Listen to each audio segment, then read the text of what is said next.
ఆంధ్రప్రదేశ్ను మళ్లీ కరోనా మహమ్మారి వణికిస్తోంది. విజయవాడ నుంచి వైజాగ్ వరకు జ్వరం వస్తే చాలు జనం హడలెత్తిపోతున్నారు.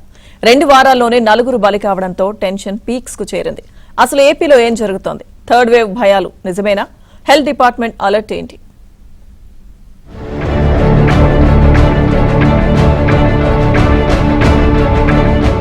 ఏపీలో కోవిడ్ రక్కసి మళ్లీ కోరలు చాస్తోంది. జ్వరం, తలనొప్పి అంటూ వస్తున్న కేసులతో హాస్పిటళ్లు హౌస్ఫుల్ అవుతున్నాయి. కేవలం 2 వారాల వ్యవధిలోనే 12 పాజిటివ్ కేసులు వెలుగు చూడగా 4 ప్రాణాలు కోల్పోవడం సంచలనంగా మారింది. కడపలో 1, కాకినాడలో 16 ఏళ్ల బాలిక మృతితో ప్రజలు తీవ్ర భయాందోళనల్లో మునిగిపోయారు. విశాఖపట్నంలో నమోదైన కేసు ఇప్పుడు కోస్తా తీరాన్ని కుదిపేస్తోంది. కొద్ది రోజుల క్రితం హైదరాబాద్ వెళ్లి వచ్చిన 33 ఏళ్ల యువకుడికి ఆర్టీపీసీఆర్ పరీక్షల్లో పాజిటివ్ గా తేలింది. తీవ్ర జ్వరం, తలనొప్పితో బాధపడుతున్న అతడిని వైద్యులు హోమ్ ఐసోలేషన్ లో ఉంచారు. బాధితుడి భార్యకు నెగిటివ్ రావడంతో అధికారులు ఊపిరి పీల్చుకున్నారు. उसमें इसमें घबराहट होने की कोई बात नहीं, पूरा देश भर में है, ये इनहेरेंट है, तो इसमें से कोई ये नहीं होगा। एक तो मॉर्टलिटी हुए जो हुए है, जो कोमॉर्बिडिटीज है, जो किसी का रीनल फेल्यूर था, किसी का हेमाटोलॉजी का केस था, तो सीएमसी में हुआ है, लेकिन हम इसका निरंतर पर्यवेक्षण उसका हो रहा है। स्थिति देश भर में भी हम गवर्नमेंट ऑफ इंडिया से भी इससे संपर्क में है। केरल में 115 केसेस है, जबकि आंध्र में 13 केसेस, और तमिलनाडु में भी लगभग, कर्नाटक में 64 केसेस है, तमिलनाडु में 40, महाराष्ट्र में भी कुछ केसेस आए। हम इसका निरंतर मॉनिटरिंग हो रहा है और केंद्र सरकार भी है, लेकिन कोई घबराने की इसमें बात नहीं है। पूरा क्या कहते हैं, पूरा जो भी मेजर्स लेना है यहाँ प्रदेश सरकार मेजर्स ले रहा है।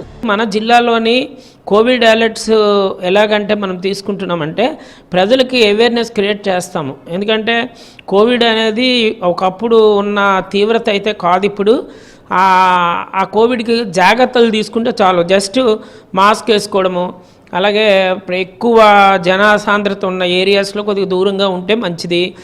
అటు కాకినాడ జిల్లా గొల్లప్రోలో జగనన్న కాలనీకి చెందిన 16 ఏళ్ల బాలిక చెన్నై సీఎంసీలో చికిత్స పొందుతూ మృతి చెందడం కలకలం రేపింది. కోవిడ్ లక్షణాలు ఉన్నప్పటికీ రక్తహీనత వల్లే చనిపోయిందని అధికారులు స్పష్టం చేశారు.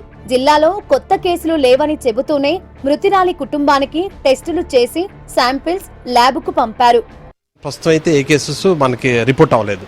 అది కాకపోతే మనం ఆల్రెడీ అదొక ఎండమిక్ లాగా ఉంది, ఇంకోటి ఏమో ఎపిడమిక్ లాగా అవ్వచ్చు అన్నది ఉంది. కాబట్టి ఆల్రెడీ మేము ప్రిపేర్ అయిపోయాము. ఆల్రెడీ డిఎంఈ గారి ఇన్స్ట్రక్షన్స్తో already superintendent madam already 10 beds already ready చేసాం. Each bed with oxygen concentrators, with oxygen supply, ఐసోలేటెడ్గా మిగతా వార్డ్స్ నుంచి కాకుండా వేరేగా సపరేట్ పాసేజ్ ఉండేట్టు టెస్టింగ్ కిట్స్ అన్నిటితో డెడికేటెడ్ స్టాఫ్ కూడా పెట్టాము. అంటే రిజర్వ్ వాళ్ళని ఉంచుకున్నాం అనమాట. మరోవైపు రాయలసీమలో కరోనా డెత్ బెల్స్ మోగిస్తోంది. కడపలో అత్యధికంగా 8 కేసులు నమోదవ్వగా వారిలో 3 ప్రాణాలు కోల్పోవడం తీవ్ర కలకలం రేపుతోంది. ఒకరు తిరుపతిలో, మరొకరు చెన్నై సీఎంసీలో, బుధవారం వేరొకరు కడప ఆసుపత్రిలో చికిత్స పొందుతూ చనిపోయారు. మిగిలిన వారు హోమ్ ఐసోలేషన్ హాస్పిటల్స్ లో చికిత్స పొందుతున్నారు.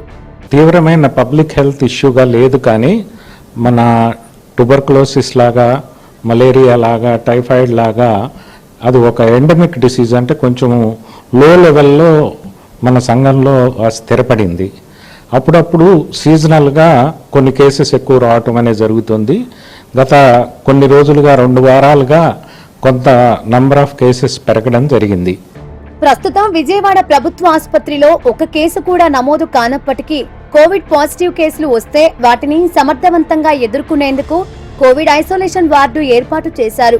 ఎవరికైనా దగ్గు, జలుబు, జ్వరం లాంటి సిమ్టమ్స్ కనిపిస్తే వెంటనే కోవిడ్ పరీక్షలు చేయించుకొని వాటికి తగిన ట్రీట్మెంట్ పొందాలని వైద్య నిపుణులు సూచిస్తున్నారు.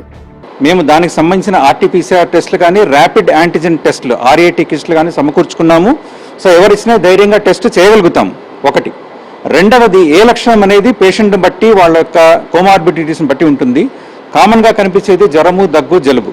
అది కాకుండా కొంతమంది పేషెంట్లు అబ్డామిన్ ప్రాబ్లమ్స్ రావడము, డయేరియాలు రావడము, స్మెల్ పోవడము, కొంతమందికి సెంట్రల్ నర్వస్ సిస్టమ్ సిమ్టమ్స్ కూడా రావడము, కొంతమంది కిడ్నీ ప్రాబ్లం, ఇవన్నీ జరుగుతుంది.